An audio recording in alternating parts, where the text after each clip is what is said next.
नमस्कार साथियों, स्वागत है आपका अपने गौरव ज्ञान धारा यूट्यूब चैनल पर। अपन जो पढ़ रहे हैं वो है ओपीडी पे, ठीक है, ऑब्जेक्टिव पर्सनल धारा। तो कल जो जो अपना टॉपिक जो था वो था प्रकाश का परावर्तन। ठीक है, परावर्तन में भी कई सारे जो है क्वेश्चन बनते हैं। ठीक है, आज जो है वो उसी के इर्द गिर्द जो है दूसरा जो प्रकाश की घटना जो होती है वो है अपवर्तन। देखो, अपवर्तन और परावर्तन में क्या डिफरेंस होता है। परावर्तन कल मैंने आपको बताया था कि जब कोई प्रकाश की किरण किसी अपारदर्शी और चिकनी सतह से टकराती है तो टकराने के बाद में पुनः उसी माध्यम में लौट जाती है। ठीक है, तो इन्हें रिबाउंस होना, टकरा के वापस जाना, ये जो कहलाता है वो है परावर्तन। लेकिन अगर कोई पारदर्शी पदार्थ है, ठीक है, उसमें से जब प्रकाश गुजरता है तो प्रकाश अपने मार्ग से जाना उसको सीधा था, लेकिन वो अपने मार्ग से, अपने पथ से क्या हो जाता है, थोड़ा सा विचलित हो जाता है या डाइवर्ट हो जाता है। इस घटना को बोला जाता है अपवर्तन। ठीक है, तो परावर्तन में जो होगा अपारदर्शी वस्तुओं में होगा। ठीक है, और जो प्रकाश का जो अपवर्तन होता है या रिफ्रैक्शन जो होता है वो जो होता है वो ट्रांसपेरेंट जो वस्तुएं होती है उनके अंदर होता है या पारदर्शी वस्तुओं के अंदर ये होता है। ठीक है, तो ये बात जो है वो अपने को ध्यान रखनी है कि प्रकाश का जो अपवर्तन होगा वो कैसा होगा, पारदर्शी जो वस्तुएं होती है उनके द्वारा होता है, जिसमें कांच हो सकता है, ठीक है, पानी हो सकता है, ठीक है, डायमंड हो सकते हैं, ठीक है, क्वार्ट्स जो है वो हो सकता है, केरोसिन हो सकता है। ठीक है, तो अलग अलग जो हो गए वो पदार्थ, हवा जो है वो भी एक ऑप्टिकल मीडियम है। ठीक है, तो यहां से जब अपन देखेंगे कि अपवर्तन क्या है, ठीक है, और इसके बारे में अपन आज देखेंगे। तो आज का जो टॉपिक है वो है प्रकाश का अपवर्तन। देखो, प्रकाश का अपवर्तन क्या है। तो प्रकाश का अपवर्तन, जिसको रिफ्लेक्शन ऑफ द लाइट कहा जाता है, रिफ्रैक्शन ऑफ द लाइट कहा जाता है, जब कोई प्रकाश की किरण, देखो प्रकाश की किरण किसी एक माध्यम से, यानी एक माध्यम से दूसरे माध्यम में, यानी सीधी सी बात है कि माध्यम कितने होंगे, दो होंगे। ठीक है, एक माध्यम से दूसरे माध्यम में जब प्रवेश करती है, क्या करती है, प्रवेश करती है, तो वह किरण अपने मूल पथ से जहां जाना था सीधा, जैसे जो अपना जो पथ होगा, अपना मार्ग जो होगा, उस मार्ग से क्या हो जाती है, विचलित हो जाती है, डाइवर्ट हो जाती है। ठीक है, मुड़ जाती है। ये घटना जो कहलाती है ये प्रकाश का क्या कहलाता है, अपवर्तन कहा जाता है। क्या कहा जाता है इसको, अपवर्तन या रिफ्लेक्शन कहा जाएगा। यानी क्या है, एक माध्यम से दूसरे माध्यम में जब कोई प्रकाश की किरण प्रवेश करती है तो अपने मूल पथ से, अपने जो मूल मार्ग है उससे विचलित हो जाती है। इस घटना को क्या बोला जाता है, अपवर्तन कहा जाता है। तो जब प्रकाश की किरण, देखो माध्यम जो है वो दो है, एक तो है सघन और एक है विरल। ठीक है, एक सघन माध्यम होता है, एक विरल माध्यम होता है। सपोज मान लो ये जो है नीचे वाला जो माध्यम है वो सघन है। सघन का मतलब जो होगा यानी डेंसर मीडियम है। कौन सा मीडियम है, ये डेंसर मीडियम है। ठीक है, ऊपर वाला जो है वो है विरल माध्यम। कौन सा माध्यम है, विरल माध्यम है, और जिसको बोलेंगे अपन रेयर मीडियम। कौन सा बोलेंगे, रेयर मीडियम। ठीक है, ये दो मीडियम है। अगर सपोज मान लो यहां से किरण जो है, सपोज ये एक अपन मान लेते हैं कि ये अभिलंब है, ये अभिलंब मान लेते हैं अपन। ठीक है, और जब प्रकाश की किरण यहां से जब एक माध्यम यानी विरल माध्यम से कहा जाती है, सघन माध्यम में जाती है। अब इसको जाना जो था वो सीधा था इस तरह से, ये इसका मूल पथ है, ये इसका क्या है, मूल पथ होता है। ठीक है, लेकिन आप देखोगे कि जब ये इसमें जाएगी तो अपने थोड़े से मार्ग से क्या हो जाती है, विचलित हो जाती है, यानी ये हो गए विचलित। ठीक है, ये क्या हो गई, विचलित। अब देखो जाना इसको सीधा था, ठीक है, अपने मार्ग से क्या हो जाती है, विचलित हो जाती है, और ये जो है वो अपने पास में है वो क्या है, अभिलंब है। अभिलंब है या इसको बोला जाता है नॉर्मल। क्या बोला जाता है, नॉर्मल बोला जाता है। तो नॉर्मल की तरफ मूर्ति है, ध्यान रखना, जब कोई विरल से सघन में जाता है, जब विरल से सघन में जाता है तो वो नॉर्मल की तरफ मूर्ति है। लेकिन अगर कोई विरल से, सघन से विरल की तरफ जाएगा तो वो अभिलंब से दूर हटेगी। तो जब प्रकाश की किरण, प्रकाश की किरण विरल से सघन में जाती है तो, सघन में जाती है तो अभिलंब की तरफ मुड़ती है, अभिलंब की तरफ मुड़ती है, ठीक है। और इसी के विपरीत, विपरीत विपरीत में क्या होगा, इसका उल्टा होगा। जब सघन से जाएगी तो अभिलंब से की तरफ की जगह से दूर हटेगी, क्या होगी, जब दूर हटेगी, ठीक है। तो जब सघन से विरल की तरफ जाती है तो अभिलंब से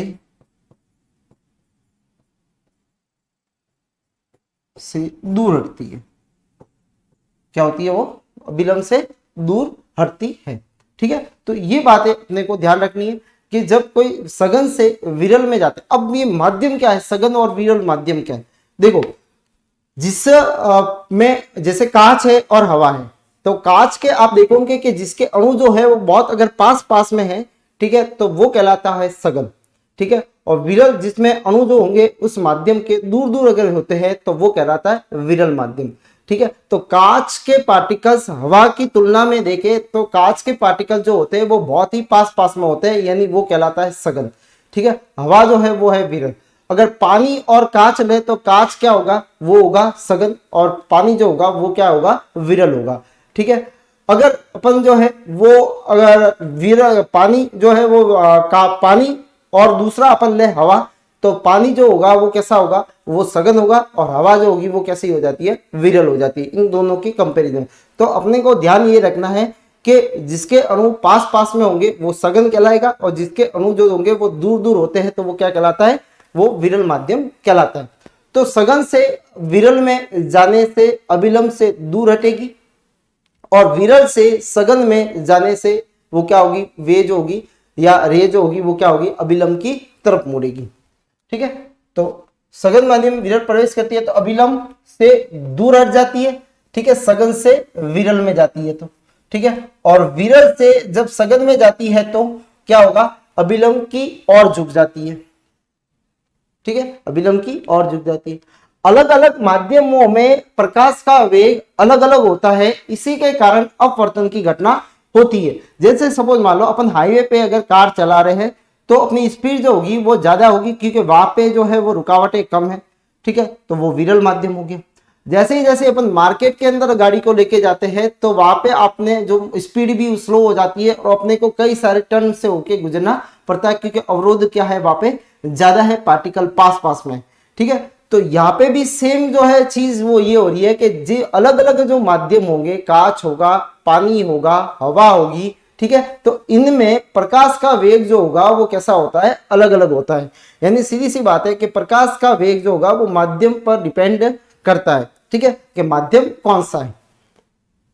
तो अलग अलग माध्यम में प्रकाश का वेग क्या होगा, अलग अलग होता है। और सबसे ज्यादा प्रकाश का वेग जो होता है वो किसमें होता है, निर्वात के अंदर होता है, ठीक है। तो अपने मार्ग से विचलित होना, इस घटना को अपवर्तन कहा जाएगा। अब है अपवर्तन के नियम क्या है, ठीक है। तो अपवर्तन के नियम ये हैं, जैसे एक ग्लास लेते हैं अपन, स्लैब लेते हैं कांच का, ये कांच है, स्लैब है, ठीक है, ये कौन सा माध्यम हो गया, ये सघन माध्यम हो गया, या नाम लेते हैं ए बी सी और डी, ठीक है।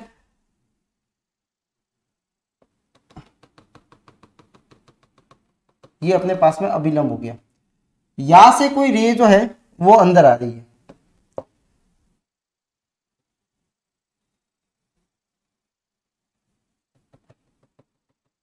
अब ज्यादा इसको सीधा था, लेकिन ये क्या होगी, इस तरफ से मुड़ जाती है, ठीक है। तो यहाँ पे एक कौन बनता है जिसको बोलेंगे आई, और इधर जो कौन बनता है उसको बोलेंगे आर, ठीक है।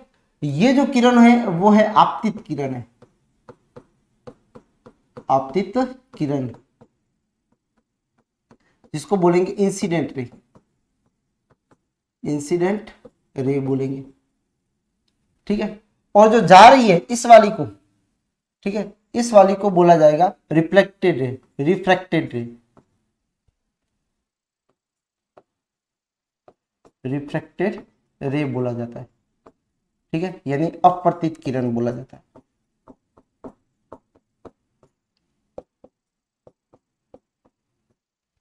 और एंगल ये जो है वो कौन सा एंगल, आपतित कोण है, आपतन कोण है। और ये जो आर जो होगा वो कौन सा है, परावर्तित अपवर्तित कोण है, अपवर्तित कोण है।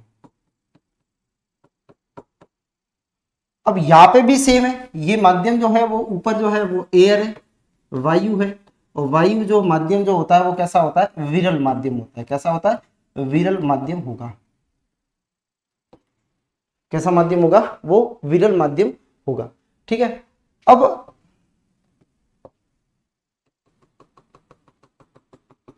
देखो यहां से इसको जाना यू था, लेकिन ये क्या हो जाएगी, जब भी बाहर निकलेगी यहां से, ठीक है, तो ये अभिलंब से दूर हट जाएगी, ठीक है, ये एंगल बन जाएगा। तो यहाँ पे जो होगा वो एंगल जो होगा वो ई होगा, जिसको बोलेंगे निर्गत कोण, निर्गत कोण बोलेंगे, ठीक है, जिसको बोलेंगे इमर्जेंट, इमर्जेंट एंगल बोलेंगे, ठीक है, निर्गत कोण। और जो ये रेखा है इसको बोलेंगे निर्गत किरण, निर्गत किरण बोलेंगे, जिसको बोलेंगे अपन इमर्जेंट रे,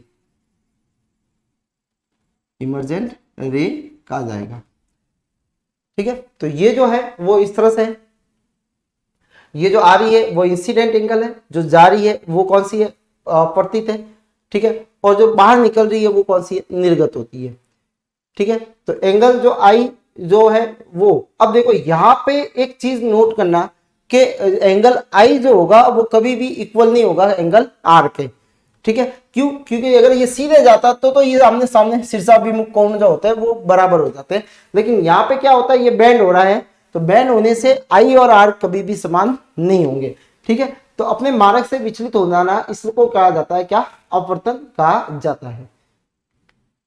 अब देखो अपवर्तन के कुछ नियम होते हैं। अपवर्तन के क्या नियम है कि आपतित किरण जब आ रही है, अभिलंब, ठीक है, और अपवर्तित जो है प्रकाश की किरण है, ठीक है, आर जो है, ये तीनों एक ही तल में होते हैं। कहां पे होंगे, ये एक ही तल में होते हैं, ठीक है। सेम नियम जो था वो किसमें था, अपने परावर्तन में। दूसरा एक नियम आता है इसमें, स्नेल नियम। तो साइन आई बराबर साइन क्या होता है, आर होता है, ठीक है। तो साइन आई बराबर क्या होगा, साइन आर होगा। ये हमेशा क्या रहता है, स्थिरांक रहता है, स्थिरांक रहता है, ठीक है। और स्थिरांक जिसको बोलेंगे अपवर्तनांक, जिसको माध्यम का क्या कहा जाता है, अपवर्तनांक कहा जाता है। तो ये क्या होता है, आपतन कोण की जगह साइन आई, अपवर्तित कोण की जगह साइन आर का अनुपात किन्हीं दो माध्यमों के लिए नियतांक होता है। कैसा होता है, नियत होगा, ठीक है, फिक्स होता है, जिसे दूसरे माध्यम का पहले माध्यम के सापेक्ष क्या कहा जाता है, अपवर्तनांक कहा जाता है। जो आर जो होगा वो जो होगा उसका जो आर जिसमें बना है उसके लिए वो अपवर्तनांक होगा। जैसे हवा से कांच में आया तो कांच में आर बना था, तो ये कांच का अपवर्तनांक होगा, ठीक है। तो दूसरे के सापेक्ष करते हैं। दो माध्यमों के समूह के लिए अपवर्तनांकों का मान दोनों माध्यम की प्रकाश की चाल पर निर्भर करता है। यानी सीधी सी बात है, अपवर्तनांक का माध्यम में चाल पे निर्भर करेगा, यानी उसकी चाल कितनी है, ठीक है, उस पर वो निर्भर करेगा, ठीक है। तो मैंने अभी बताया था कि अलग अलग माध्यम में प्रकाश की चाल जो होती है, प्रकाश का वेग जो होता है वो कैसा होता है, अलग अलग होता है, ठीक है। तो अलग अलग होगा तो सीधी सी बात है, तो उनका अपवर्तनांक भी कैसा है, अलग अलग होगा। तो अपवर्तनांक कैसा होता है, उनका अलग अलग होता है। तो ये दो नियम जो है साइन आई होता है, इसको ही बोला जाता है स्नेल का लॉ बोला जाता है, ठीक है। स्थिरांक होता है, अपवर्तनांक होता है, ठीक है, जिसको एन के द्वारा लिखा जाता है, नीटा।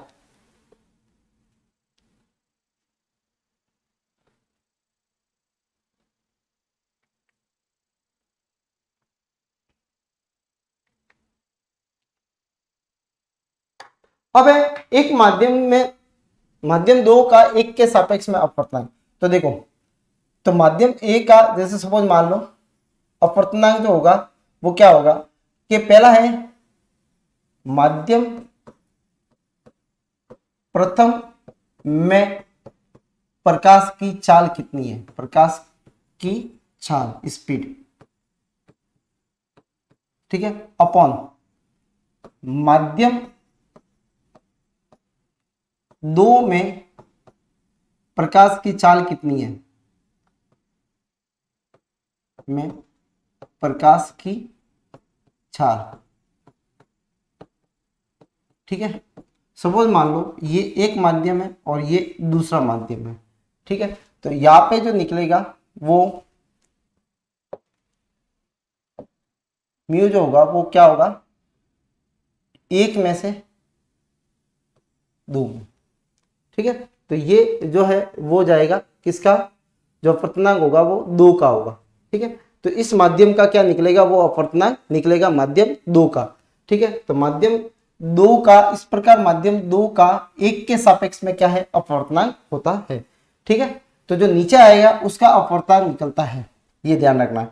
माध्यम 1 निर्वात है, वायु है, तब माध्यम 2 का अपवर्तनांक निर्वात के सापेक्ष माना जाता है। ऐसे माध्यम, ऐसे जो अपवर्तनांक को निरपेक्ष अपवर्तनांक कहा जाता है।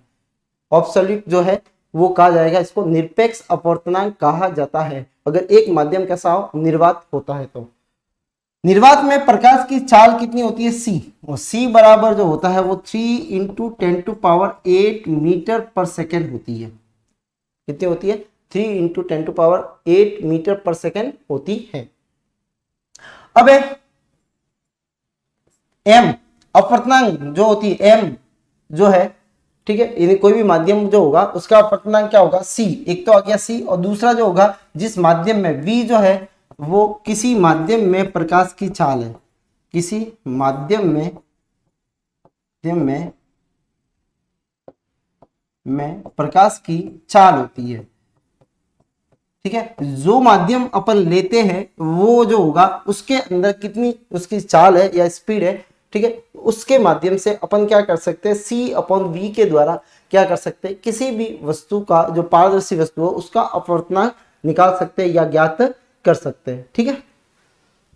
जल का अपवर्तनांक जो होता है वो 1.33 होता है। हीरे का जो होता है वो कितना होता है, 2.42 होता है। तो आप दोनों में से ये पता लगा सकते हो कि देखो किसका अपवर्तनांक जो है वो क्या है, ज्यादा होता है, किसका अपवर्तनांक जो है वो ज्यादा होता है, ठीक है। तो हीरे का अपवर्तनांक जो होगा वो ज्यादा होगा, क्योंकि हीरे का जो अपवर्तनांक जो होगा वो ज्यादा इसलिए होगा क्योंकि हीरा जो है उसके पार्टिकल जो होंगे वो बहुत पास पास में होंगे, ठीक है। जो जल है उसके पार्टिकल दूर दूर होंगे। तो देखो जल का अपवर्तनांक कम है और इसका क्या है, ज्यादा है। तो अगर इन दोनों से माने तो ये डेंसर है, ये सघन मीडियम है, और ये कैसा है, ये विरल है। दोनों की कंपैरिजन करें तो, ठीक है। तो ये बात आपको समझ में आ गई होगी। अगर निर्वात रखते हैं तो निरपेक्ष अपवर्तनांक कहलाते हैं, जो नीचे आता है उसका क्या होगा, वो अपवर्तनांक निकलेगा।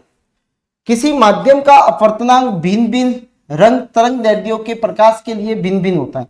देखो प्रकाश के लिए भी अलग अलग होगा, अगर लाल रंग का प्रकाश है उसके लिए अलग होगा, क्योंकि और ब्लू जैसे वॉयलेट है तो उसके लिए अलग होगा। तरंग दैर्ध्य बढ़ने के साथ में अपवर्तनांक का मान क्या हो जाता है, कम हो जाता है। अगर तरंग दैर्ध्य जिसका बढ़ेगा, जैसे लाल रंग का जो तरंग दैर्ध्य होगा वो ज्यादा होता है तो उसका अपवर्तनांक क्या होगा, कम होगा। क्या होगा, अपवर्तनांक क्या होगा उसका, कम होगा, ठीक है। तो तरंग दैर्ध्य पे भी डिपेंड करता है।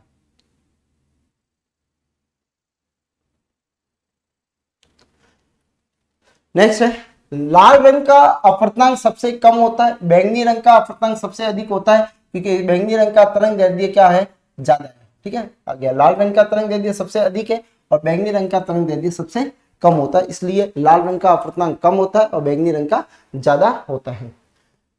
अब लेंस, लेंस का है वो भी कौन से लेंस है, गोलीय लेंस है। कौन से लेंस है, गोलीय लेंस है, गोलीय लेंस, जिसको बोलेंगे अपन स्पेरिकल मिरर, स्पेरिकल लेंस बोलेंगे। क्या बोलेंगे, स्पेरिकल लेंस बोलेंगे। लेंस क्या है, यानी इसमें कोई ना कोई एक पारदर्शी जो माध्यम होता है उसमें जो है वो किसी एक पृष्ठ जो होगी वो कैसी होगी, वक्रित होती है या कर्व होती है, मुड़ी हुई होती है। ठीक है, ऐसा कोई है पारदर्शी माध्यम तो उसको लेंस कहा जाएगा।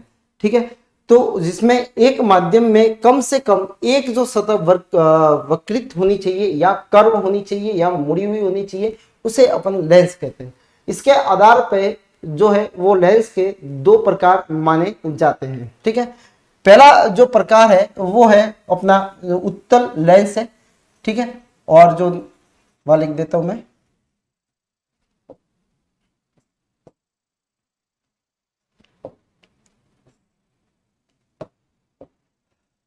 दूसरा अपन मान लेते हैं अवतल लेंस मानते हैं। ठीक है, जिसको बोलेंगे अपन कॉन्वेक्स, कॉनकेव, कॉनकेव लेंस बोलेंगे। ठीक है, तो देखो उत्तल लेंस जो है वो है कॉन्वेक्स और अवतल लेंस जो है वो है कॉनकेव। ठीक है, अब ये कैसे बने होंगे, देखो दो गोलों से बना हुआ होता है, दो गोलों का भाग होता है ये। ठीक है, इससे जो लेंस बनेगा वो जो बनेगा ये वाला जो है वो लेंस है। ठीक है, तो ये कौन सा लेंस हो गया, ये उत्तल। ये किनारों से, किनारों से पतला एवं बीच में से मोटा होता है। बीच में कैसा होता है, ये मोटा होता है। ठीक है, किनारों पे ये कैसा होगा, पतला होगा और बीच में से कैसा हो जाता है, मोटा होता है। ठीक है, इसे, ये किरणों को एक जगह पे एकत्रित करता है, इसलिए इसको अभिसारी लेंस भी कहा जाता है। कौन सा लेंस कहा जाता है, अभिसारी लेंस कहा जाता है। कौन सा लेंस कहा जाएगा इसको, अभिसारी लेंस कहा जाता है। ठीक है, क्योंकि ये किरणों को एक बिंदु पे एकत्रित करता है, किरणों को एक बिंदु पर एकत्रित करता है। ठीक है, कैसे, जैसे सपोज मान लो ये किरणें अगर आ रही है, ठीक है, तो यहां से जाने के बाद में ये इस तरह से क्या करेगी, किरणों को एकत्रित कर लेगी। तो ये क्या करता है, एक बिंदु पे उसको एकत्रित करता है, इसलिए ये कौन सा होता है, अभिसारी लेंस कहा जाता है। दूसरा जो होता है वो होता है अपसारी। ये भी दो जो है वो उससे बना हुआ होगा। ठीक है, अब यहाँ पे जो बनेगा ये वाला जो लेंस होगा वो क्या कहलाएगा, अवतल लेंस कहलाता है। ठीक है, ये किनारों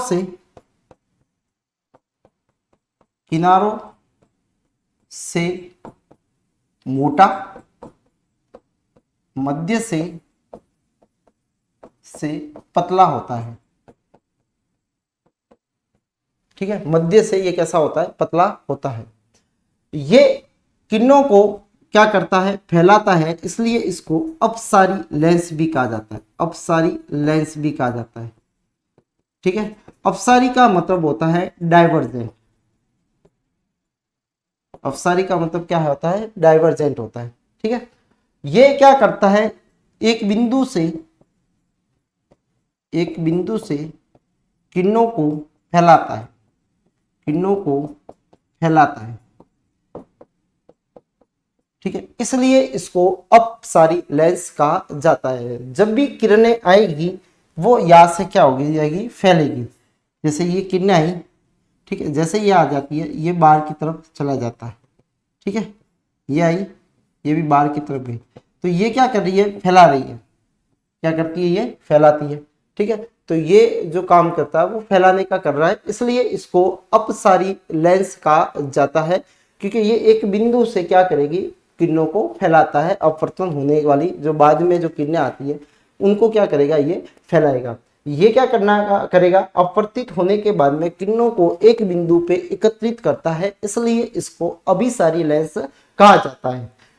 और जो अवतल लेंस जो है वो क्या करता है, वो अपसारी लेंस कहलाता है, क्योंकि ठीक है, ये क्या करेगा, लेंस जो है वो इसको फैलाने का कार्य फैलाने का कार्य करता है। ठीक है, तो ये दो तरह के लेंस है जो मोस्टली पाए जाते हैं। ठीक है, इससे और भी पाए जाते हैं लेकिन इसी से ही बनते हैं। वैसे एक सरफेस कोई भी कर देंगे, ठीक है, तो उबला उत्तल हो सकता है, ठीक है, समतल उत्तल हो सकता है, एक भाग समतल होगा दूसरा उत्तल होगा, इस तरह से बनते हैं। लेकिन ये मेन जो है वो दो है, ठीक है, अवतल और उत्तल, कॉन्वेक्स और कॉनकेव होते हैं। तो दो प्रकार के लेंस है, ठीक है, कॉनकेव और कॉन्वेक्स। दूसरी चीज, ये जो इमेज बनाता है अधिकतर जो होती है वो कैसी होती है, वास्तविक होती है एवं उल्टी होती है। ठीक है, ये जो इमेज बनाता है वो जो बनती है वो आभासी होती है, आभासी हमेशा, और कैसी होती है, सीधी होती है। ठीक है, आभासी होगी और सीधी होगी, ये ध्यान रखना। अधिकतर मतलब एक इमेज जो है केवल आभासी और बनती है, बाकी सारी इमेज जो है वास्तविक और उल्टी बनती है। देखो अब है क्या क्या याद रखना इसके अंदर। पहला, लेंस के बाहर की ओर उभरे दो गोलीय पृष्ठों से घिरा हुआ रहता है, यानी दो उभरे हुए पृष्ठ जो होंगे वो इस तरह से रहेंगे।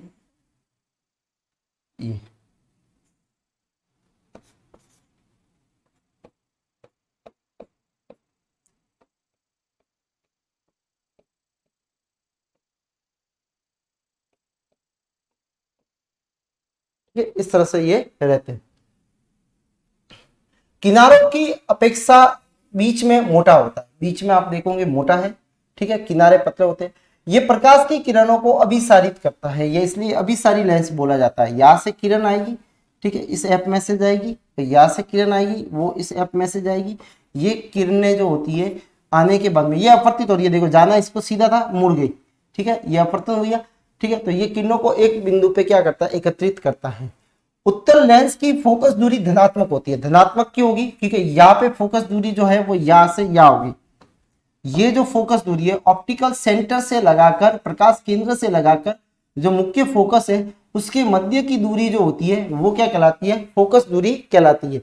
ठीक है, तो ये अगर इस तरफ से है, ठीक है, राइट में है, तो हमेशा वो किस में आती है, प्लस में आती है, और लेफ्ट में अगर कोई दूरी है तो वो हमेशा माइनस में आएगी। ये लास्ट में अपन देखेंगे इसको, ठीक है, जब अपन कुछ सवाल करेंगे तो उसमें दोनों से रिलेटेड करेंगे, ठीक है, कॉन्वेक्स और मिरर से भी करेंगे और अपन इससे भी सवाल करेंगे। उत्तल लेंस की शक्ति जो होती है वो भी धनात्मक होती है, क्योंकि एफ जो होता है वो इसका पॉजिटिव होता है, इसलिए। ठीक है, उत्तल लेंस का उपयोग दूरदृष्टि दोष के निवारण में किया जाता है, या जो फार साइटनेस होती है जिसको बोला जाता है हाइपर मेट्रोपिया, उसमें किया जाता है। इसका दूसरा नाम क्या है, हाइपर मेट्रोपिया भी कहा जाता है। ठीक है, इसको फार साइटनेस भी कहा जाता है, फार नेस भी कहा जाता है। ठीक है, तो ये जो है फार साइटनेस जो है, हाइपरमेट्रोपिया जो है, ये दूरदृष्टि जिसमें दूर की वस्तु जो होती है वो साफ दिखाई देती है लेकिन पास की वस्तु धुंधली नजर आती है। ठीक है, ये जो बात होती है वो दूरदृष्टि रोग के अंदर होती है। नाम याद रखना, दूरदृष्टि आता है मतलब दूर की वस्तु उसको साफ दिखाई देगी, और इसके निवारण हेतु उत्तल लेंस का प्रयोग किया जाता है। उत्तल लेंस से बनने वाले प्रतिबिंब वास्तविक होते हैं। कैसे होते हैं, वास्तविक होते हैं, और कैसे होते हैं, उल्टे होते हैं। कैसे होते हैं, उल्टे और वास्तविक होते हैं। ठीक है, ये है उत्तल लेंस की खासियत।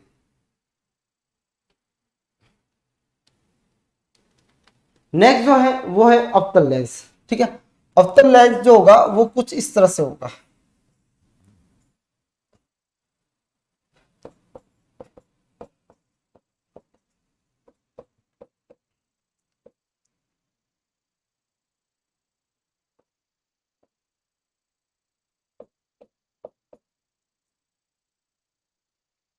ये इसका ऑप्टिकल सेंटर देखो, लेंस के अंदर की ओर वृत्त गोलाकार पृष्ठ से घिरा होता है, अंदर की तरफ धसे हुए रहते हैं ये। ठीक है, किनारों की अपेक्षा बीच में पतला होता है, किनारे मोटे होते हैं, बीच में कैसा होता है, ये पतला होता है। किरणों को अपसारित करता है। अपसारित कैसे करेगा, जब किरणें यहाँ आती है तो इस तरह से फैल जाती है, ठीक है, किरणें यहाँ आएगी इस तरह से फैल जाएगी, तो ये फैलाने का कार्य करता है, इसलिए इसको अपसारी लेंस कहा जाता है। ठीक है, अवतल लेंस के लिए फोकस दूरी ऋणात्मक होती है, क्योंकि एफ का मान जो होता है वो किस तरफ है, माइनस में है, और ये किस क्यों है, क्योंकि लेफ्ट साइड की तरफ है। किस तरफ है, लेफ्ट में आता है, तो देखो इसमें एफ जो है वो यहाँ पे है। ठीक है, तो फोकल लेंथ जो होगी वो यहाँ से यहाँ मानी जाती है, वो कैसी है, और लेफ्ट में आती है, इसलिए मतलब क्या होगा, वो माइनस में होगी। राइट में आएगा तो क्या होगा, उसमें प्लस में आएगी। कोई भी दूरी अगर राइट में आती है तो कैसी होगी, प्लस में आती है। ठीक है, और लेफ्ट में आती है तो क्या आती है, माइनस के अंदर आती है। अब P कैसा होगा, ऋणात्मक होगा। ऋणात्मक क्यों होगा, क्योंकि यहाँ पे F जो है वो कैसा है, ऋणात्मक है, इसलिए F ऋणात्मक है तो P भी कैसा होगा, ऋणात्मक होगा। अवतल लेंस से बनने वाले प्रतिबिंब सदैव हमेशा आभासी, सीधा एवं छोटा होता है। ठीक है, ये तीन चीजें याद रखनी है, आभासी भी होगा, सीधा भी होगा और छोटा भी होगा। इसको अपन देखें इनके भी। अवतल लेंस में आवर्धनता का मान 1 से कम होगा, सीधी सी बात है, छोटा है इसलिए 1 से मान कम है। m का मान इसलिए कम है कि m का मान अगर 1 से ज्यादा होगा तो सीधी सी बात है वो बड़ा होगा, वस्तु से बड़ा होगा। कल भी मैंने बताया था m का मान जो है वो 1 है तो समान है, 1 से कम है तो छोटा है, 1 से ज्यादा है तो बड़ा है, तो 1 से कम है। अवतल लेंस का निकटदर्शी जिसको बोलेंगे अपन हाइपरमेट्रोपिया, मायोपिया, इसको बोला जाता है मायोपिया, मायोपिया बोला जाता है। ठीक है, जिसको मायोपिया, नियर साइटनेस कहा जाता है। ठीक है, के दोष में निवारण हेतु अवतल लेंस का प्रयोग किया जाता है। तो उत्तल लेंस का करते हैं दूरदृष्टि में, ठीक है, और अवतल का करते हैं निकट दृष्टि के अंदर किया जाता है। ठीक है, किनारों से पतला, सॉरी किनारों से मोटा, बीच में से पतला। ठीक है, फोकस दूरी ऋणात्मक होती है। जो दूसरी चीज जो पावर जो होगा, लेंस शक्ति जो होती है वो भी कैसी होती है, ऋणात्मक होती है। ठीक है, और ये हमेशा आभासी, सीधा और छोटा प्रतिबिंब बनाते हैं। अब ये लेंस के संबंधित कुछ परिभाषा है, देखो।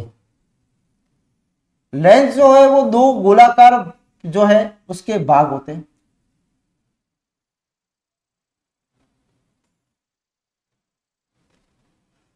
यहां पे जो बन रहा है वो बन रहा है उत्तल, और यहां पे जो बन रहा है वो कौन सा है, अवतल। ये पारदर्शी पदार्थ होते हैं। ठीक है, इनसे जो बनेगा वो बनता ही है। अब यहाँ पे आप देखोगे, यानी सीधी सी बात है, लेंस दो गोलों का भाग होता है, दो पारदर्शी गोलों का भाग है। लेंस जो है वो दो पारदर्शी गोलों का भाग है। ठीक है, अब इन गोलों का क्या होगा, केंद्र होगा। ठीक है, उस गोलों का जो केंद्र होता है उसी को ही बोला जाता है क्या, वक्रता केंद्र बोला जाता है। तो यहाँ पे वक्रता केंद्र दो है, C1 भी है और C2 भी है। ठीक है, दो गोलों का भाग है। तो पहला है वक्रता केंद्र, क्या होगा, वक्रता केंद्र, centre of curvature. Centre of curvature क्या होता है, तो दो गोलों का भाग है, दो गोलों का भाग होता है, लेंस का भाग है। अतः गोले के केंद्र, गोले के केंद्र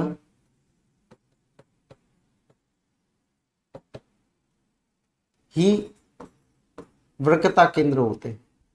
गोले के केंद्र ही वक्रता केंद्र होते हैं, केंद्र होते हैं। ठीक है, तो गोले के जो केंद्र होंगे वही क्या होंगे, वक्रता केंद्र होंगे। C1 और C2 दो होते हैं, कौन से, C1 और C2 होते हैं। ठीक है, दूसरा है अपन मानते हैं वो है इसका प्रकाश केंद्र। प्रकाश केंद्र, प्रकाश केंद्र या इसको बोला जाता है ऑप्टिकल सेंटर। ऑप्टिकल सेंटर बोला जाता है, इसको O से डिनोटेट करते हैं। किससे करते हैं, O से डिनोटेट करते हैं। ये क्या होता है, मध्य बिंदु, मध्य बिंदु होता है किसका, लेंस का, किसका मध्य बिंदु है? लेंस का। जहां से कोई भी किरण जो होगी वो अगर गुजरती है तो वहां से कोई अपवर्तन नहीं होता। इस बिंदु में से, इस बिंदु में से गुजरने वाली किरण का अपवर्तन नहीं होता है, यानी कोई भी किरण अगर इसमें से निकलेगी तो वो सीधी की सीधी निकल जाएगी। ये जो होता है वो ऑप्टिकल सेंटर है ओ, ये जो है वो ऑप्टिकल सेंटर है ओ, ठीक है। अब है मुख्य अक्ष। क्या है? मुख्य अक्ष। मुख्य अक्ष, मुख्य अक्ष जो है वो एक काल्पनिक रेखा जो दोनों C1 एवं C2 में से गुजरती है, उसको बोलेंगे मुख्य अक्ष, ठीक है। तो मुख्य अक्ष यहाँ पे अगर देखने जाए तो ये जो है वो मुख्य अक्ष है, ये भी क्या है? मुख्य अक्ष है, जो यहाँ से गुजर रही है, दोनों C में से गुजरती है, ठीक है। वो क्या कहलाती है? मुख्य अक्ष कहलाती है। चौथा जो है वो है मुख्य फोकस। मुख्य फोकस है। तो देखो मुख्य फोकस की परिभाषा क्या होगी? जब प्रकाश की किरण मुख्य अक्ष के समांतर आती है, मुख्य अक्ष के कोई किरण जो है वो समांतर आएगी, किरण मुख्य अक्ष के समांतर आती है, अक्ष के समांतर, तब अपवर्तन के बाद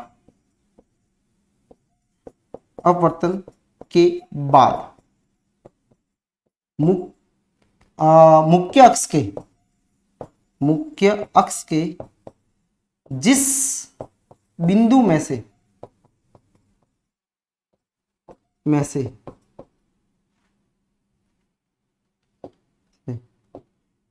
गुजरती है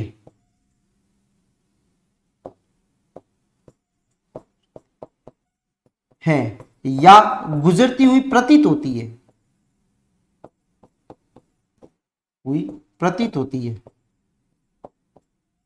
उस बिंदु को मुख्य फोकस कहा जाएगा। कैसे? जैसे सपोज मान लो ये जो है मुख्य अक्ष के समांतर आई, तो अपवर्तन के बाद में ये मुख्य जो अक्ष जो है उसके इस बिंदु में से गुजरती है, और इस बिंदु को क्या बोला जाता है? मुख्य फोकस बोला जाता है। अब इसके लिए क्या होगा कि जब प्रकाश की किरण मुख्य अक्ष के समांतर आई, और समांतर आने के बाद में जब ये निकलेगी यहाँ से, तो ये पीछे इसको मिलाएंगे, तो इस मुख्य अक्ष के जिस बिंदु में से निकलेगी उसी को ही बोला जाएगा मुख्य फोकस। तो इसमें क्या होती है? गुजरती हुई प्रतीत होती है। अगर आभासी है तो उसमें गुजरती हुई प्रतीत होगी, ठीक है। और जो वास्तविक है उसमें पूरी जो एक्चुअली गुजरती हुई दिखेगी, ठीक है। तो इसमें क्या हो रही है? केवल प्रतीत हो रही है कि यहाँ से निकल रही है, इसको एफ बोलेंगे। तो गुजरती हुई प्रतीत भी होती है। तो प्रतीत किसमें होती है? ये होती है अवतल लेंस में। किसमें होती है? अवतल में। और गुजरती किसमें? वास्तविक में। ये होती है उत्तल लेंस में। किसमें होती है? उत्तल लेंस में। इसलिए उत्तल लेंस जो होता है वो हमेशा वास्तविक इमेज बनाता है, और अवतल लेंस जो होता है वो हमेशा जो है वो आभासी जो है इमेज बनाता है, ठीक है। ये जो होती है। अब होता है फोकस दूरी। फोकस दूरी क्या है? तो देखो एफ एवं ओ के मध्य की दूरी जो होगी वो क्या कहलाती है? फोकस दूरी कहलाती है। इसको स्मॉल एफ के द्वारा रिप्रेजेंट किया जाता है, ठीक है। यानी यहां से लगाकर इसके बीच की जो डिस्टेंस है इसको बोले जाएंगे फोकस दूरी, ठीक है। ओ से मेजर करेंगे अपन, मिरर में कर रहे थे जो है ध्रुव से मेजर कर रहे थे, और यहाँ पे करते हैं अपन ओ से मेजर करते हैं, ठीक है। अब देखो ये जो सी और वक्रता जो त्रिज्या होती है, वक्रता त्रिज्या, जिसको अपन किसके? आर के द्वारा रिप्रेजेंट करते हैं। आर जो होगा वो क्या है? वो C1 प्लस एवं O के मध्य की दूरी है। O के मध्य की दूरी है, ठीक है। यहां से लगाकर इसके मध्य की दूरी जो होगी वो क्या कहलाती है? वो R कहलाती है, ठीक है। और R जो होगा वो बराबर होता है 2f के, किसके बराबर होता है 2f के, f का ये f है, ये 2f है, ठीक है, इधर जैसे ये f हुआ तो ये 2f हुआ, ठीक है, 2f का डबल होता है, ठीक है, तो इसी से रिलेटेड बनता है। अगर f है तो क्या हो जाएगा, f बराबर हो जाएगा r/2 हो जाता है, ठीक है। r जो होगा त्रिज्या का हमेशा फोकस दूरी जो रहती है वो कैसी रहती है, आधी रहती है, कैसी रहती है, आधी रहती है, ठीक है। तो ये थी कुछ परिभाषा लेंस के संबंधित। वक्रता केंद्र है, प्रकाश केंद्र है, मुख्य अक्ष है, ठीक है, फोकस मुख्य फोकस है, फोकस दूरी है, और वक्रता त्रिज्या है।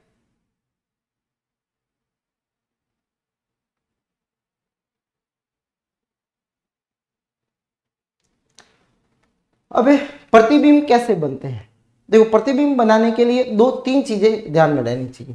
पहला, जब भी कोई किरण समांतर आएगी, समांतर आती है तो वो हमेशा किस में से निकलेगी, एफ में से निकलेगी, और अगर कोई एफ में से आती है तो वो कैसी हो जाती है, समांतर हो जाती है, ठीक है। और ओ में से निकलती है तो सीधी की सीधी निकल जाएगी, ओ में से सीधी की सीधी निकल जाती है, ठीक है। तो ये तीन चीजें अपने को ध्यान में रखनी है। अब वस्तु जब अनंत पे होती है, जब वस्तु कहां पे है, अनंत पे, तो वस्तु अनंत पे है, ठीक है। अब देखो यहां पे अपन देखते हैं कि पहला जो है वस्तु अनंत पे है, ठीक है, तो उसका प्रतिबिंब क्या बनेगा, तो यहाँ पे ये इसका बीच वाला O हो गया, ये F1 हो गया, ये 2F1 हो गया, ठीक है, ये F2 हो गया, और ये 2F2 हो गया, 2F2 हो गया, ठीक है। अनंत पे है तो उसकी इमेज जो बनेगी वो बनेगी कहां पे, F पे बनेगी, ठीक है। तो पहले वाले की इमेज जो होती है वो यहाँ बनती है, ठीक है। दूसरा, अगर अपन 2F के पीछे ले लेते हैं, सपोज मान लो ये दूसरी वाला ये वस्तु है, ठीक है, इस तरफ क्या है, ये वस्तु है, बीम में ऑब्जेक्ट है, ठीक है। यहां से थोड़ा सा तो थोड़ा ये भी चला जाएगा कहां पे, आगे, ठीक है। तो देखो जब अनंत पे है तो कहां पे बनती है, एफ पे, बहुत छोटी बनती है, बहुत छोटी, और कैसी बनती है, वास्तविक और उल्टी, और उल्टी बनती है, ठीक है। दूसरा, अगर 2F1 के पीछे तो कहां पे बनेगी, F1 एवं 2F2 के पीछे मध्य में, दोनों के मध्य में बनेगी, ठीक है। ये कैसी होगी, सेम होगी, ठीक है। तो यहां पे क्या बनेगी, इन दोनों के मध्य में बनी, ये दूसरे नंबर। अब अपन लेते हैं 2F पे ही लेते हैं, ठीक है, और कैसी बनती है, छोटी बनती है, कैसी बनती है, छोटी बनती है। तीसरा अगर ले कि 2F1 पे ले तो वस्तु का प्रतिबिंब भी कहां पे बनेगा, 2F2 पे बनेगा, यानी यहां पे बन जाएगा,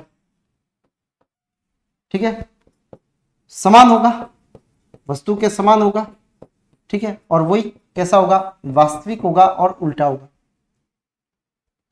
चौथा, थोड़ा सा अपन इन दोनों के बीच में ले लेते हैं, तो देखो इन दोनों के जब इसके पीछे था ये वाला 2 नंबर वाला, ठीक है, ये 3 नंबर वाला, और अब लेते हैं अपन 4 नंबर वाला, तो 4 नंबर वाला कहां चला जाएगा, यहाँ पे, ठीक है।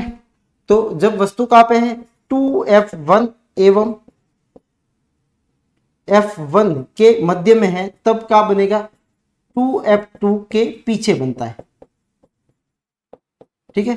दूसरा वाला चौथा वाला सेम होगा, उल्टा होगा एक दूसरे के, ठीक है। बड़ा बनता है और कैसा बनता है, वास्तविक होता है और उल्टा होता है, ठीक है। पांचवा, जब वस्तु कहां पे हो, F पे हो, तब कहां पे बनेगा, अनंत पे बनेगा, ठीक है, बहुत बड़ा बनेगा, बहुत बड़ा बनेगा, ठीक है, और कैसा होगा, वास्तविक होगा और उल्टा होगा, ठीक है। ये कौन सा, F नंबर पे, F पे होगा तो पता नहीं जहां पे बनेगा, ये बहुत बड़ा बनेगा अनंत पे। तो देखो यहाँ पे F पे है तो कहां पे बना, अनंत, F पे है तो अनंत पे बना, अनंत पे है तो F पे बना, ठीक है। ये 4 नंबर वाला, ये 5 नंबर वाला, ये 5 नंबर, ये वस्तु है, ये प्रतिबिंब है, ये क्या है, प्रतिबिंब है। तो प्रतिबिंब कहां बन रहे हैं, यहाँ पे बन रहे हैं, ठीक है। जैसे जैसे प्रतिबिंब यू आ रहा है, सॉरी बीम यू आ रहा है, प्रतिबिंब पीछे की तरफ जा रहा है, ठीक है। दूसरी चीज यहां पे अपन देखेंगे कि जो अनंत पे है तो एफ पे बनता है, एफ पे है तो अनंत पे बनेगा, ठीक है। 2f के पीछे है तो f और 2f के मध्य में बनेगा, 2f और 2f 2 के मध्य में बनेगा, ठीक है। और अगर अपन देखें कि f1 और 2f1 के मध्य में है 4 नंबर वाला, तो उसका क्या बनेगा, 2f के पीछे थे, यानी उल्टा है। 2f पे है तो 2f पे ही बनेगा, 1 पे है तो 2 पे बन जाएगा, f पे है तो अनंत पे बनेगा। लास्ट जो है वो है 6 वाली, जो होती है वो होती है कि f और o के मध्य में हो, 6 नंबर वाली, F1 एवं O के मध्य, तो क्या बनता है, तो उसी तरफ बनता है, उसी तरफ बनता है, ठीक है। और बड़ा बनता है, कैसा बनता है, आभासी बनता है और सीधा बनता है। तो देखो लास्ट वाली जो इमेज है वो आभासी और सीधी है, बाकी सारी इमेज जो है वो वास्तविक और उल्टी है, ठीक है। तो ये लास्ट वाली इमेज जो होगी वो क्या बनेगी, वो याद देखते हैं। ये 6 वाली इमेज है, ठीक है। ये 6 वाली जो इमेज जो है, इसकी जो इमेज जो बनेगी वो या बनेगी, ठीक है। ये 6 वाली, तो 6 वाली जो इमेज है उसी तरफ बनती है। जैसे अपन ये जो होता है वो पामिश जो होते हैं, वो जो साधारण सूक्ष्मदर्शी होता है, उससे अपन हाथ की रेखा अगर देखते हैं तो हाथ की रेखा भी इधर है, और जो बड़ी रेखा दिखेगी, यानी ये पेन जैसे देख रहा हूं मैं, तो पेन भी बड़ा जो दिखेगा वो उसी तरफ दिखेगा, ठीक है। तो उसी तरफ दिख रहा है, इसका मतलब वो क्या है, उसी तरफ बड़ा दिखता है, तो ये बड़ा है, देखो, ठीक है। तो इस तरह से ये इमेज जो होती है वो फॉर्म होती है, ठीक है। 6 इमेज बनती है, 5 वास्तविक उल्टी होती है, 6ठी जो होती है वो आभासी और सीधी होती है।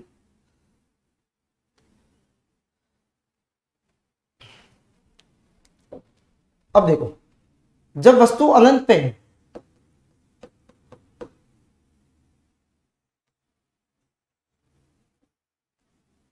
O F1 2F1 2 2F2, ठीक है। अनंत से पता नहीं कहां से आ रही है, ये गई, ये आई, ठीक है, ये गई, ठीक है। तो दोनों जहां मिलती है वहां पे बनेगा, तो कहां पे बनती है, F पे, ठीक है। तो कहां पे बनेगी, F पे बनेगी, F2 पे, ठीक है। बाकी मैंने लिखवा दिया, बड़ी बनती है, छोटी बहुत छोटी बनती है, पॉइंट शेप में बनती है।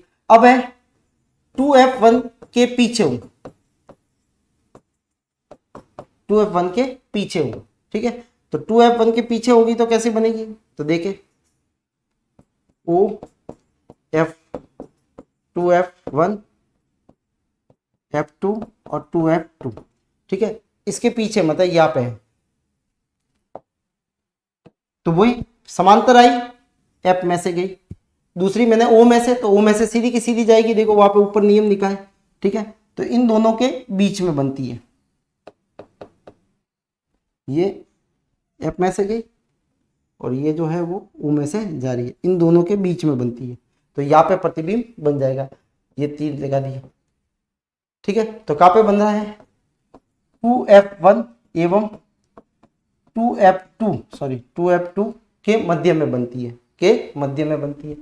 अब जो है नेक्स्ट जो है वो क्या है, अब 2F पे ला दो, 2F1 पर हो, वस्तु कहां पे हो, 2F1 पे हो, तो कहां पे बनेगी, ये आ गया ओम F1 और ये 2F1 F2 और ये 2F2, ठीक है। अब 2F यहाँ पे है, तो अब इससे जो प्रतिबिंब बनेगा, पहला नियम समांतर, ठीक है। समांतर में से F में से गया, दूसरा जो है वो कहां पे गया, O में से, जहां पे मिलेगी वहां पे प्रतिबिंब बनेगा। कहां पे बन रहा है, 2F पे ही बन रहा है, तो कहां पे बनता है, 2F2 पे बनता है, ठीक है। ये गिने गई, तो O में से सीधा समांतर, F में से, O में से सीधा का सीधा, ठीक है। अब है 2F1 एवं F1 के मध्य में हूं, ठीक है, यानी इस वाली का उल्टा बनेगा, ठीक है। तो देखो कैसे बनेगा, ये O आ गया, F1 आ गया, 2F1 और ये आ गया 2F2। अब देखो इनके मध्य में है, यहाँ पे पहला नियम समांतर आया, F में से गया, दूसरा जो है वो F में से गया, जहां मिलेगी वहां पे प्रतिबिंब बनेगा। कहां पे बन रहा है? 2F के पीछे बनता है। तो कहां पे बनता है? 2F2 के पीछे पीछे बनता है। ठीक है, तो ये जो है वो 4 इमेज होती है।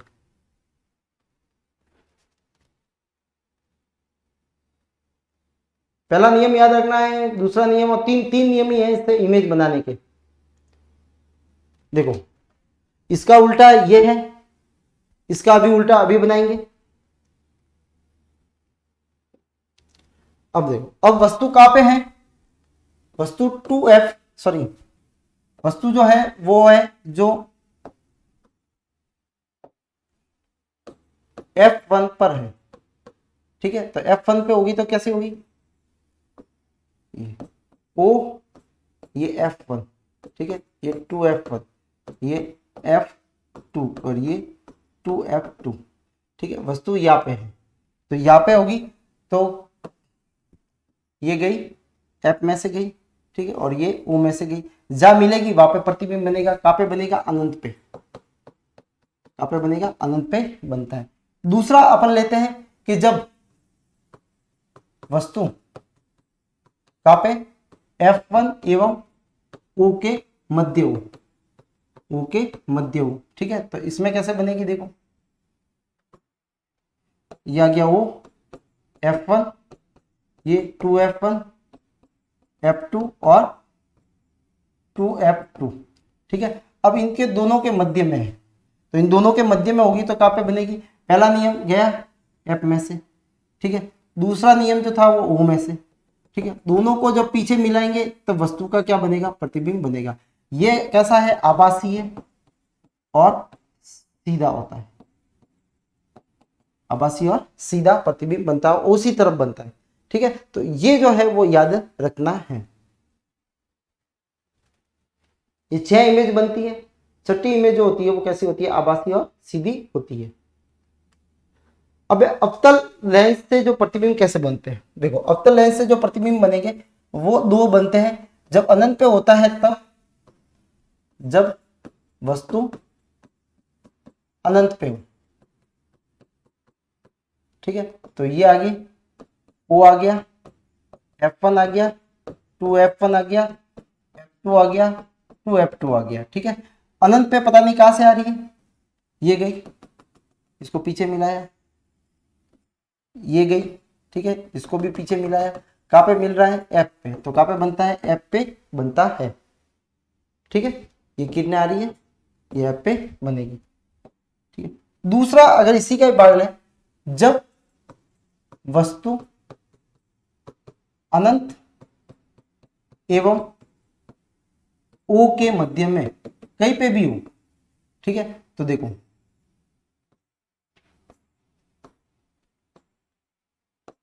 O, F1, 2F1, F2 और 2F2।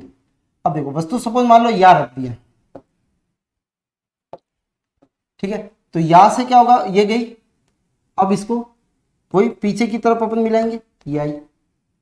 ठीक है, पहला वापस देख लो, समांतर और F में से निकल गई। दूसरा O में से निकालो, ये गई O में से। दोनों जहां मिलती है वहां पे वस्तु का क्या बनेगा? प्रतिबिंब बनता है।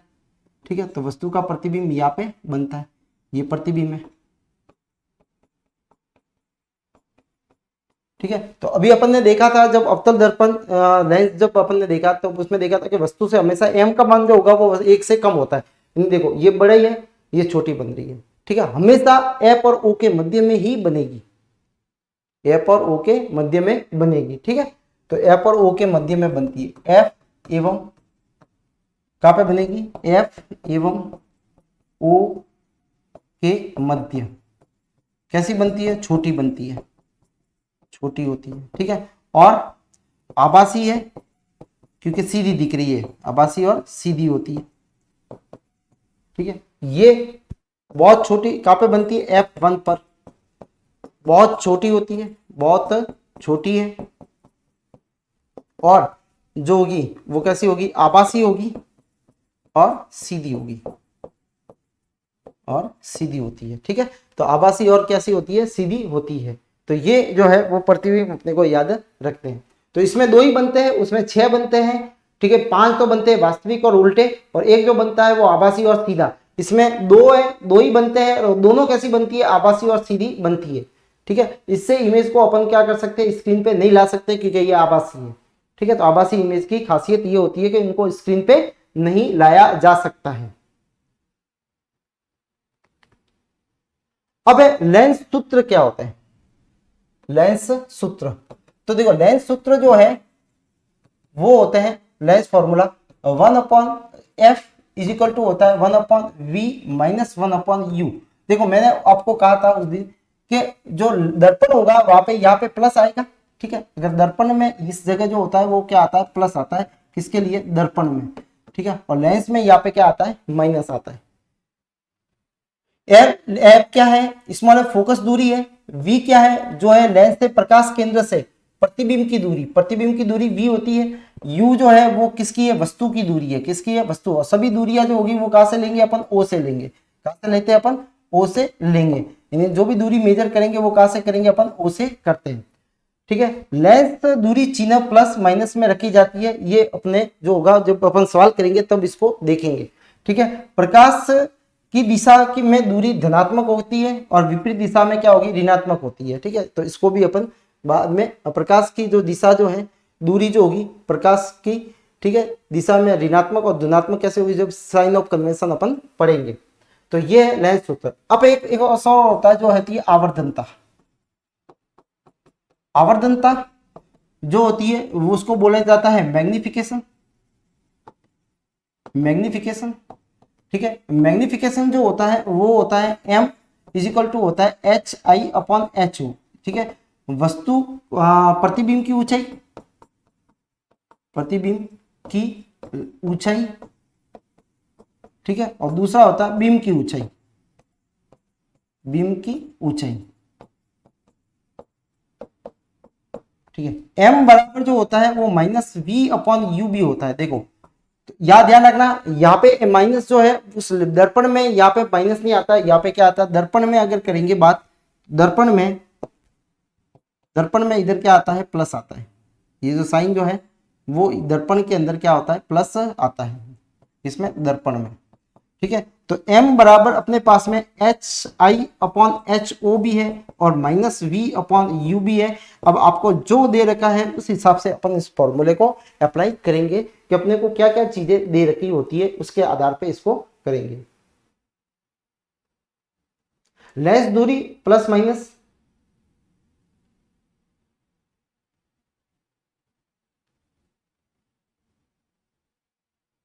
होगी, ठीक है। ये लेंस सूत्र होते हैं। अब लेंस क्षमता क्या होती है, लेंस क्षमता जिसको पावर ऑफ लेंस बोला जाता है, क्या बोला जाता है, पावर ऑफ लेंस बोला जाता है, ठीक है। पावर ऑफ लेंस जो होता है वो हमेशा फोकस दूरी के व्युत्क्रमानुपाती होता है। तो सिंपल सी बात है कि P इज इक्वल टू होगा 1/f होगा। f का जो होगा वो हमेशा मीटर में लेंगे, इस बात को जरूर ध्यान में रखना। f हमेशा मीटर में लेना है, किस में लेना है, f हमेशा फोकल लेंथ जो है वो हमेशा मीटर में लेनी है। इसका मात्रक जो होता है वो डायप्टर होता है। जैसे देखो उत्तल लेंस है, उत्तल लेंस में f जो होता है वो प्लस में होता है, किस में होता है, प्लस में होता है, इसलिए P भी होगा वो किस में आएगा, प्लस में आएगा।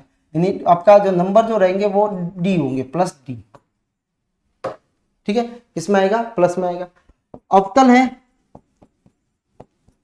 अवतल लेंस है तो उसमें f जो होता है वो किस में आता है, माइनस में आता है, इसलिए P भी किस में आएगा, माइनस में आएगा, ठीक है। इसलिए इसका D जो होगा वो किस में होगा, माइनस में होगा, D जो होगा। तो आपने देखा होगा नंबर जो होते हैं आंखों के, ठीक है, जो स्पेक्स लगाते हैं तो प्लस माइनस नंबर बोलते हैं, तो वो प्लस माइनस इसके हिसाब से, ठीक है। आप देख लो प्लस जिसके भी होगा उसमें उत्तल लेंस लगा हुआ रहेगा, यानी उसको पास का नहीं दिखेगा, ठीक है। और जो माइनस है इसका मतलब उसमें दूर का नहीं दिख रहा, दूर दोस्त जो निकट दृष्टि दोष होता है मायोपिया, उसके लिए क्या लगाया जाता है, इसलिए ये मायोपिया के लिए लगाया जाता है, मायोपिया के लिए ये लगाया जाता है, हाइपरमेट्रोपिया के लिए, हाइपरमेट्रोपिया के लिए, ठीक है, ये लगाए जाते हैं।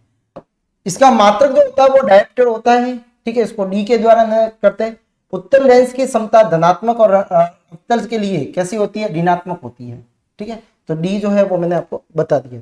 सपोज मान लो एक एफ बराबर जो है वो है 25 सेंटीमीटर है प्लस में, तो प्लस में आ गया, इसका मतलब कौन सा होगा, ये होगा उत्तल लेंस से। कौन सा लेंस है, उत्तल लेंस से। ठीक है, अब इसका जो पावर ऑफ लेंस कितना होगा, तो P बराबर क्या होगा, 1/f होगा, लेकिन यह सेंटीमीटर में है तो इसको क्या करना पड़ेगा, 0.25 क्या आ जाएगा, मीटर आ जाएगा। क्या आ जाएगा उसका, 0.25 मीटर हो जाएगा। तो यहाँ पे 1 अगर करें तो 0.25, पॉइंट हटेगा, ऊपर आ जाएंगे 0। ठीक है, तो कितना हो जाएगा 4, क्या आ जाएगा, +4D हो जाएगा। तो इसके नंबर जो होंगे वो +4D हो जाएंगे। ठीक है, तो इस तरह से अपन क्या कर सकते हैं, किसी भी लेंस की power of lens upon find कर सकते हैं।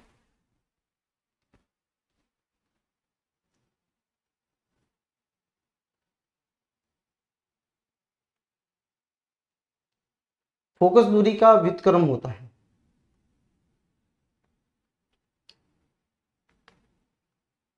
अब दैनिक जीवन में क्या क्या उपयोग है, देखो तारों का टिमटिमाना जो है वो किसके कारण होता है, वो भी अपवर्तन के कारण होता है। जल में आधी डूबी हुई वस्तु जो मुड़ी हुई दिखाई देती है, पेंसिल रखेंगे मुड़ना, वो भी अपवर्तन के कारण है। पानी में भरी हुई जो बाल्टी में पेंदे का ऊपर दिखाई देना, पेंदा जो होता है वो ऊपर दिखाई देता है। ठीक है, साफ पानी होगा तो उसमें क्या होगा, अपन जो है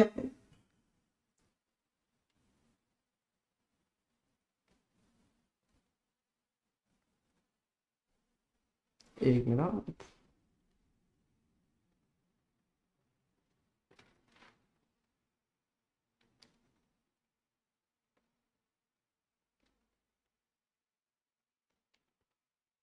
साफ पानी जो होगा तो उसके अंदर अपने को जो पेंदा जो होगा वो ऊपर की तरफ दिखाई देता है। सूर्य उदय से पूर्व और सूर्य अस्त के बाद कुछ समय तक भी दिखाई देता है, इसका भी रीजन यही है। ठीक है, लेंस से अपवर्तन की घटना जो होती है, पानी से भरे कांच में के गिलास में रखा नींबू पारदर्शी देखने पर वास्तविक आकार से बड़ा दिखाई देता है। कैसा दिखाई देता है, आप नींबू रख दो वो कैसा दिखाई देगा, आपने देखा होगा कई दुकानों पे रखे हुए रहते हैं गिलास के अंदर नींबू। ठीक है, तो उसमें वो बड़ा दिखाई देता है। किसी भी सघन माध्यम का विशेष आपतन कोण विरल माध्यम में अपवर्तन कोण 90 अगर हो जाता है तो उसको कांतिक जो है वो क्या कहलाता है, कांतिक कोण कहलाता है या कांतिक कहलाता है। सघन माध्यम का अपवर्तनांक जितना ज्यादा होगा क्रांतिक का मान क्या हो जाता है, कम हो जाता है। ये क्रांतिक का मान क्या हो जाएगा, कम हो जाएगा। ठीक है, ये जो घटना जो है वो अपन पढ़ेंगे पूर्ण आंतरिक परावर्तन के बारे में। ये जो 2 पॉइंट जो है वो पूर्ण आंतरिक परावर्तन पढ़ेंगे तो वापस इसको रिपीट किया जाएगा। ठीक है,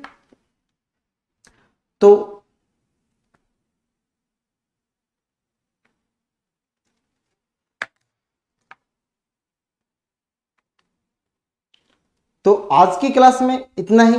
ठीक है, मिलते हैं अगली क्लास के अंदर। ठीक है, वापस देख लो और जो भी कंफ्यूजन है आप कमेंट में कर सकते हो।